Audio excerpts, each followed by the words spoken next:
আরেকটা করলাম যে যেদিকে তাকাই সব চাটগার লোক, ঢোকা অবধি দেখছি চাটগার লোক। তো বুঝতে পারছি চাটগার বুদ্ধ ধর্মের এখনো ঠিকানা চট্টগ্রাম। তোমরা ভালো আছেন নিবি এখন? আর বারবার কই দিত কেন চাটিয়ে হতা হই, নইলে তারা মন বইত না। তো খুব খুশি হইলাম মনোরাল্লা দেখো ভবিষ্যতে যে এন সুন্দর জিনিস হয়, ওনারা যে কোনো সময় পোয়াশা লইয়া আইত পারিবেন, দেখতে পারিবেন, বন্ধু বান্ধবরা লইয়া আইত পারিবেন, এই নিলে একখান জায়গা হয় পান বেগুনার বলে করে বেগুনের লইয়া আরও বেগুন এসে মিললে পোয়াশা লইয়ারে এইলে জায়গা অন করবে।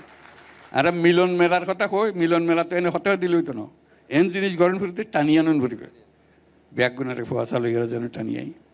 তো খুব খুশি হলাম আজ বেগুনের দেখা হয়ে গেল কই।